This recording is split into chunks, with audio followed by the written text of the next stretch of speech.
Alright, what is up, guys? Today, I'm going to be reviewing Raw from last night, February 23rd, 2026. This show, 80% of it, I would say, was absolute fucking trash. But without further ado, let's get into it. I would say 20% of it was salvageable, but I'll talk about it right now. So the show starts off, Gunther cuts the same promo that he cuts basically every week about just how awesome he is and how he's retired Goldberg, he's retired Cena, he's retired AJ Styles. You know, he pretty much cuts his promo every single week. I don't hate Gunther. I think he's a good in-ring wrestler, but it's the same shit every single week, and it's basically it's similar to the Randy Orton Legend Killer, just like a different way of doing it. But yeah, Adam Pearce comes out and he's like, Gunther, you're showing too much disrespect to AJ Styles. You need to leave. And Gunther's like, whatever, fine. I'll leave on my own. And then security's there. Dragon Lee, who used to be partnered with AJ Styles, comes out and attacks Gunther. Security tries to break it up. It ensues into like a backstage brawl, which was cool to see. I like backstage brawls. I like brawls that take place outside the ring, either backstage or at a different location. I like stuff like that. So I like that part of this segment, but Gunther has to change it up somehow because it's literally every single week. It's the same exact promo, same exact song and dance, same story. So Cody comes out and starts talking about how he loves it here in Atlanta. Blah, blah, just a bunch of bullshit, really. I don't hate Cody Rhodes. I like Cody Rhodes, actually, but just a typical babyface promo that you cut when you're in a specific city. So the Vision come out, and the Vision it's managed by Paul Heyman. It's Paul Heyman, Bronson Reed, Logan Paul, Austin Theory, and I think Seth Rollins used to be in it, but he's injured, so it's just them. They come out, they start trashing Atlanta. Austin Theory's like, I'm from Atlanta, and I'm ashamed to be from Atlanta. And honestly, I don't blame him. If you don't know, Atlanta is like the capital of like down low gay people, like gay guys who want to hide it, and they all get AIDS. No, if you know, you know, it's like a meme. But anyway, they start talking about how they're gonna take over, and Bronson Reed's gonna win the Elimination Chamber qualifying match. It's gonna start the next segment. And then the Usos come out, and that's when the match ensues. So it's Jey Uso versus El Grande Americano versus Bronson Reed. Thing is that Bronson got taken out pretty early on in the match because I think he's hurt. So pretty much, I think almost everybody in the Vision is hurt now. And that's another thing about this stable. I like stables. Always a fan of stables, but it kind of seems like this stable is called the Vision, but there's not really a clear vision about what it is that they are trying to do. Like, what's their goal? You know what I mean? So yeah. Jey Uso won. I don't think that's that surprising. I don't think that the other two had any chance of really winning this. It was a good match, though. There were some good spots. There was mostly like, there's moonsaults and German suplexes and stuff like that. So good match, but I kind of think we all knew the outcome. So then Dominic Mysterio and Liv Morgan come out because Liv Morgan's going to announce who she's going to face at WrestleMania for the Women's Championship. So Stephanie Vaquer and Jade Cargill were both there. And, Liv Morgan starts talking about how, I didn't realize how hard you had it, Stephanie Vaquer. You had to claw and fight. And, me, I had all the best coaching and all the best resources. And I thought I was struggling. But then she just starts beating her up and attacking her. I think it was pretty obvious she was going to pick Stephanie Vaquer. I don't see anything interesting I don't see anything interesting that the storyline could go had she picked Jade Cargill. Jade Cargill was there, but like, she was just so irrelevant to the segment. She literally just stood there and didn't do anything. She didn't speak. She didn't do anything in the segment. So there was literally no reason for her to be there, honestly. Jade Cargill, she's got a good presence and everything like that, but she can't really wrestle, so I don't think it would have been a good match anyway. Because Liv, she's a good wrestler. She's decent, but she's not. I don't think she would be good enough to carry someone like Cargill, who's not very good in the ring, in a match. But I think it was pretty much obvious that she was going to pick Stephanie Vaquer, and I think it's probably the better option, honestly. So moving on to the next segment. So the next segment was Natalya versus Maxine Dupri. And I gotta rant on this. I'm sorry. This new gimmick for Natalya is the dumbest fucking thing in the world. And if you want to know why, first of all, Natalya is like 45 goddamn years old. She's been in WWE for almost 20 years. She's never gotten a reaction from the crowd ever, heel or face. And they're trying to establish her as being like this tough guy character now. She comes out with like a mouth guard. She looks like Ronda Rousey, honestly. I don't know if they're trying to like I don't know if this is supposed to be like a rib on Ronda Rousey. I don't know. But this gimmick is just so fucking trash. Because here's the thing. We have established, Natalya's been there since what, 2008, 2009? We have established that Natalya can't win her matches. She was getting beaten by women that were half her size, like Kelly and AJ Lee in matches. We have established she cannot win her matches. I don't think she's had a title run since Obama was president. And now all of a sudden, we're supposed to believe that 55-year-old Natalya is suddenly a tough guy that can beat people up and dominate the women's division and blah, blah, blah. No, she can't. She sucks. I'm sorry. And not only that, she's been there for 20 fucking years. She didn't even get, she got what I call the jobber entrance. You know what I'm talking about? Like, someone will come out, you'll see their entrance, they'll cut to commercial, and the other wrestler will already be in the ring. Because I think they knew she wasn't gonna get a reaction from anybody. So anyway, this match, it was like, I think it was less than like 2 minutes long. Maxine Dupri hits her head on the ring post, like Natalya calls her to hit her head. It's like the fakest thing in the world. And we're supposed to believe that Maxine Dupri was knocked out cold, and the referee had to stop the match, so Natalya won.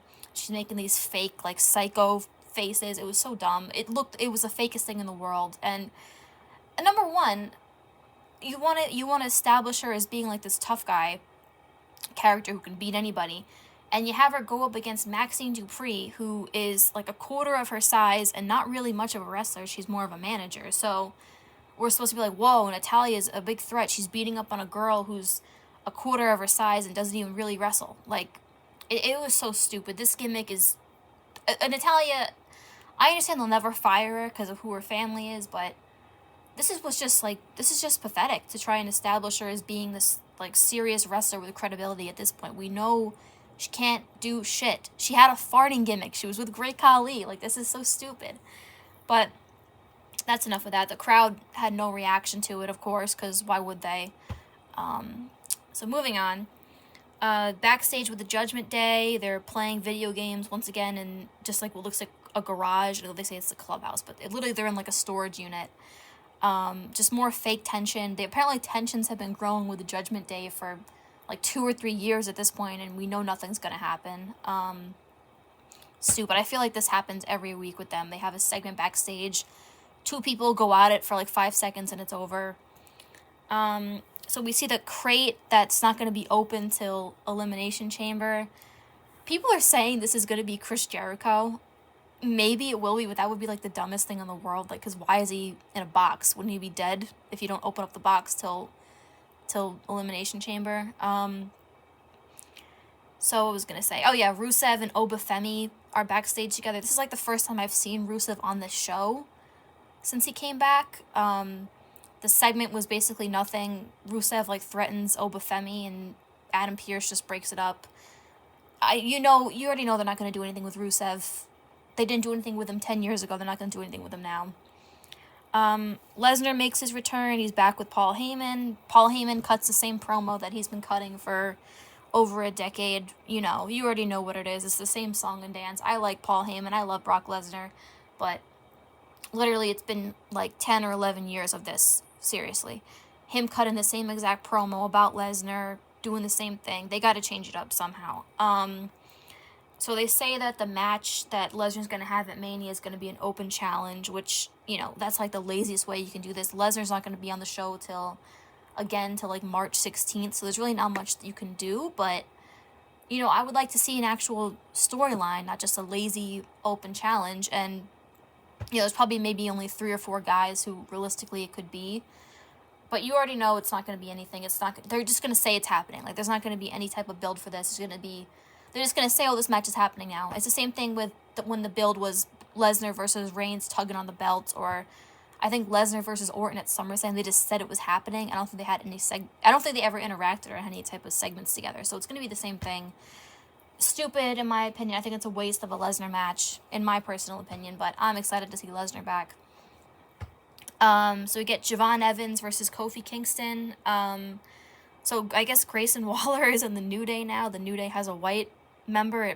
It's succumbed to DEI policies. They had to have one white guy in the group. Javon Evans was there with Offset from Migos, if you guys know of that rap group. I guess they're trying to show off that this guy is, like, cool. I think he's just a smiling goof. I think he's a good wrestler, but this character is just, like, so, it's pretty lame at this point. I kind of agree with what Kevin Nash said. People said it was racist, but I kind of agree with what Kevin Nash had to say about him. Match was good. I don't have much else to say about it. It was a good match, but Javon Evans has to change it up somehow. I don't like this. I don't like the direction this character is going in.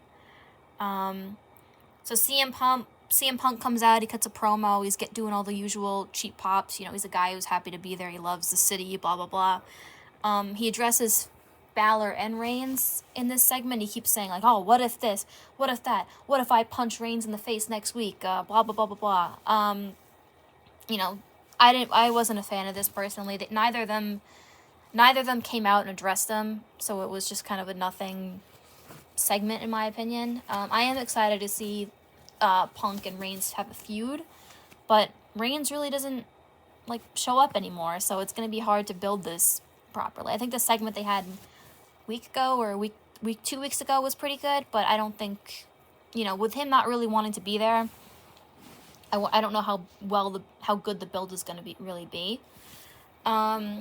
So then we had Raquel Rodriguez versus Io Sky versus Kairi Sane for the qualifying match for Elimination Chamber. It's a good enough match. I think it was pretty obvious that Raquel was going to win. I feel like these other two girls really aren't on TV too often. I could be wrong, but I feel like they're really not. So pretty obvious who was going to win this. I don't really have much to say about it. So then we get, like, the AJ Styles career tribute. This was a pretty good, you know, I liked the video package that they put together for it with the song Higher by Creed. That was pretty good. Undertaker came out as the American Badass, which I'm an American Badass Undertaker apologist. I like that gimmick. A lot of people don't. It's kind of a controversial opinion. I like it personally, but I do wish he did not come out to that Kid Rock song. I wish he would have come out to the Limp Bizkit song or the You're Gonna Pay, that one. But yeah, he announces that AJ is going to be inducted into the Hall of Fame. I don't have a problem with that. I do think it's too early, though. I don't like it always when wrestlers get inducted, like, right after they're retired. I'm not as big of a fan of that, but it's fine. I mean, they're going to induct him at one point or another. Very weird to kind of see all these, like, TNA guys, like, just kind of float around on the show. Like, they had Abyss, Kazarian was there, a couple other people. It's kind of bizarre to see. I mean, I know like TNA and WWE have, like, a partnership now, which is probably better for TNA at this point financially, but it's just kind of bizarre to see because you would never have seen that, like, 10 plus years ago. I remember, like, I think Cena had cut a promo on Raw in, like, 2011 where he, like, referenced TNA and, like, it blew people's minds back then that WWE would even reference another company like TNA. So it's kind of bizarre to see. I don't have a problem with it, but it's kind of bizarre to see. So, mostly, honestly, I thought the show was pretty trash, honestly. Aside from the AJ Styles tribute and all of that, there really wasn't much to enjoy about this show. I mean, I praised it where I felt it deserved praise, but in my opinion, I feel like there's not as much of a clear direction with some of these things going on. I feel like they're doing certain things kind of very lazily, and I don't know, just was 80% of it I didn't really like. That's just my opinion. Let me know what you guys thought of the show in the comments. Possibly we'll review another show soon. Who really knows? I love you all. Let me know what you thought.